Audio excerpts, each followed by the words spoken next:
Hello students, how are you? Today's our first topic is combination of capacitors. देखिए, पहले मैं आपके सामने कॉम्बिनेशन ऑफ कैपेसिटर्स डिस्कस करूं, उसके पहले कुछ बेसिक बातें आप जान जाइए। सपोज कीजिए आपके पास 4 माइक्रोफैरड कैपेसिटेंस के ढेर सारे कैपेसिटर्स हैं, बट आपको किसी सर्किट में जो रिक्वायरमेंट है वो 1 माइक्रोफैरड की है। आपको चाहिए 1 माइक्रोफैरड, बट आपके पास जो कैपेसिटर्स हैं उन सारे कैपेसिटर्स का कैपेसिटेंस 4 माइक्रोफैरड है। ऐसे में आप क्या करेंगे? तो ऐसे में आप अगर 4 कैपेसिटर्स को सीरीज कॉम्बिनेशन में जोड़ लें तो उनका इक्विवेलेंट कैपेसिटेंस 1 माइक्रोफैरड हो जाएगा। ऐसे ही सपोज करिए आपको किसी सर्किट में 20 माइक्रोफैरड कैपेसिटेंस की जरूरत है, बट आपके पास 4 माइक्रोफैरड कैपेसिटेंस के ढेर सारे कैपेसिटर्स हैं। तो यहां आप क्या करेंगे? यहां आप 5 कैपेसिटर्स को अगर पैरेलल कॉम्बिनेशन में जोड़ लें तो उनका इक्विवेलेंट कैपेसिटेंस 20 माइक्रोफैरड हो जाएगा। तो जैसा आपने एग्जांपल से समझा होगा, कैपेसिटर्स को 2 मेथड से कंबाइन किया जाता है। जो फर्स्ट मेथड है उसको बोलते हैं सीरीज कॉम्बिनेशन, एंड जो सेकेंड मेथड है उसको बोलते हैं पैरेलल कॉम्बिनेशन। फिगर को देखिए। इस फिगर में हम लोग सबसे पहले डिस्कस करने जा रहे हैं सीरीज कॉम्बिनेशन। फिगर में 3 कैपेसिटर्स हैं जिनके capacitance C1, C2 and C3 हैं। इनको सीरीज में ऐड किया गया है। अब आप कैसे पहचानेंगे सीरीज कॉम्बिनेशन क्या है? तो आप फिगर देखिए। जब एक कैपेसिटर की निगेटिव प्लेट को सेकेंड कैपेसिटर की पॉजिटिव प्लेट से एंड सेकेंड कैपेसिटर की निगेटिव प्लेट को थर्ड कैपेसिटर की पॉजिटिव प्लेट से एंड थर्ड कैपेसिटर की निगेटिव प्लेट को फोर्थ कैपेसिटर की पॉजिटिव प्लेट से, मीन्स एक कैपेसिटर की निगेटिव प्लेट हो और नेक्स्ट कैपेसिटर की पॉजिटिव प्लेट हो। अब इस तरह से अगर कॉम्बिनेशन हो तो इस तरह के कॉम्बिनेशन को सीरीज कॉम्बिनेशन बोलते हैं। तो फिगर में 3 कैपेसिटर्स सीरीज कॉम्बिनेशन में जोड़े गए हैं। इस पूरे कॉम्बिनेशन को एक सोर्स से जोड़ा गया है जिसका पोटेंशियल डिफरेंस V है। अब इस सोर्स से जो निकलने वाला चार्ज है वो Q है। तो फर्स्ट कैपेसिटर की फर्स्ट प्लेट पर चार्ज होगा +Q, लेकिन सेकेंड प्लेट पर चार्ज होगा -Q।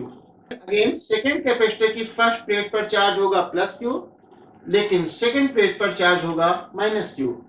सिमिलरली थर्ड कैपेसिटर की फर्स्ट प्लेट पर चार्ज होगा +Q एंड सेकेंड प्लेट पर चार्ज होगा -Q। अगर कैपेसिटर की प्लेट्स के बीच में potential difference V1, V2 and V3 हो तो फर्स्ट कैपेसिटर की प्लेट्स के बीच का potential difference V1 = Q/C1। Similarly second capacitor की प्लेट्स के बीच का potential difference V2 = Q/C3 and third capacitor का पोटेंशियल डिफरेंस V3 = Q/C3। अब सोर्स के पास जो पोटेंशियल डिफरेंस होता है, यही पोटेंशियल डिफरेंस सर्किट में अलग अलग प्लेसेस पर ड्रॉप होता है। तो अगर आप कैपेसिटर की प्लेट्स का ये जो potential difference V1, V2 and V3 है, अगर आप इनको कंबाइन कर देते हैं तो इसे सोर्स के पोटेंशियल डिफरेंस के इक्वल होना चाहिए। Means V = V1 + V2 + V3 होना चाहिए। इसलिए देखिए मैंने लिखा V = V1 + V2 + V3। Again आप V1 की वैल्यू ये पुट कर दीजिए, V2 की वैल्यू ये पुट कर दीजिए एंड V3 की वैल्यू ये आप पुट कर दीजिए। जब आप यहां से Q को कॉमन लेते हैं, we find V = Q (1/C1 + 1/C2 + 1/C3). This is equation number 1। अब जो वर्क ये 3 कैपेसिटर्स मिलकर कर रहे हैं, अगर वही वर्क एक सिंगल कैपेसिटर करे तो सिंगल कैपेसिटर को हम पूरे कॉम्बिनेशन का इक्विवेलेंट कैपेसिटेंस कहेंगे। तो अगर हमारे कॉम्बिनेशन का इक्विवेलेंट कैपेसिटेंस C हो तो इक्विवेलेंट कैपेसिटेंस का पोटेंशियल डिफरेंस होगा V equal to Q upon C, जहां C क्या है, इक्विवेलेंट कैपेसिटर का capacitance. This is equation number 2। आप देख सकते हैं इक्वेशन नंबर 1 का left hand side and equation number 2 का लेफ्ट हैंड साइड सिमिलर है, तो राइट हैंड साइड भी इक्वल होगा। देन इक्वेट कर दीजिए, we find Q upon C equal to this, Q से Q cancel, we find 1 upon C equal to 1 upon C1 plus 1 upon C2 plus 1 upon C3. This is the capacitance of equivalent capacitor.